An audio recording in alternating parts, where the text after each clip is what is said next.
Hello guys, I'm Rogeloid B. Quirante, Bachelor of Secondary Education, major in Filipino. So now I will explain to you the 5 characteristics of a good performance assessment. Number 1. It is authentic, that this includes performance tasks that are meaningful and realistic. Performance assessment should present or require tasks that are realistic and related to everyday life. As it involves an authentic task, it should convey its purpose and reflect its relevance to the students, their discipline, and the outside world as a whole. For example, in an entrepreneur class wherein one of the learning outcomes is the ability to develop a business plan, instead of giving final exams to the students, knowledge of concepts, principles, and processes of developing a business plan, the students will be required to submit proposed business plan for taking up a new investment. This performance task entails students to identify market needs gaps, plan out marketing mix, 7 P's or 4 M's of operations, and the forecast of the cost revenues of the business. This task allows students to have hands-on experience of performing a task that is done in the actual world. Number 2. Provides opportunities for students to show both what they know and how well they can do what they know. Performance assessment should achieve a balanced approach wherein it gives students opportunities to show their knowledge and skills competencies, since the main goal of teaching and learning is for students' acquisition and application of knowledge and skills. Course assessments should therefore help answer the questions: do the students know and how well they can use what they know, to determine whether the students have actually achieved this goal. For example, in a practical research class, the teacher may require research output at the end of the course. Since this performance task will not only inform teacher whether students learn the different parts of the research paper, but also whether students can conceptualize a good research paper, conduct a review of literature, apply appropriate gathering procedure and analysis, and make valid interpretation and application of the results. The main challenge is the teacher to choose performance tasks that can measure competencies, knowing, application, and goals. Number 3. It allows students to be involved in the process of evaluating their own and peer performance output. Performance assessment should allow students to be involved in the process of evaluating themselves and their peers.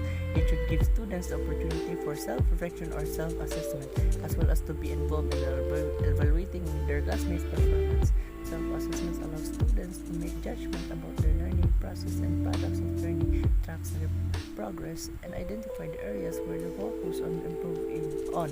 Per assessment, on the other hand, allows students to give constructive feedback about the performance of their classmates or groupmates, which the latter can use to revise or improve their work. Both assessments require that scoring or grading is based on the criteria agreed upon the teacher and students. The use of the rubric will facilitate self-assessment and peer assessment. Number 4. It assesses more complex skills.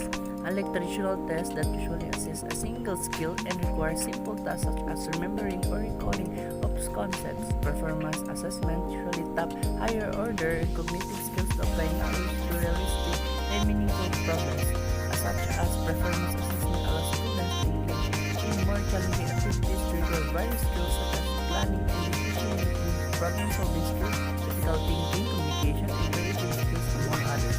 For example, instead of giving final exam to assess students in learning in marketing class, the teacher may require the students to conduct marketing and market research, come up with a marketing strategy, and or conduct an actual marketing for a product of their choice. These performance tasks not only assess students' knowledge of principles and process in marketing, but also tap their creativity, planning skills, collaborative skills, communication skills, and research skills.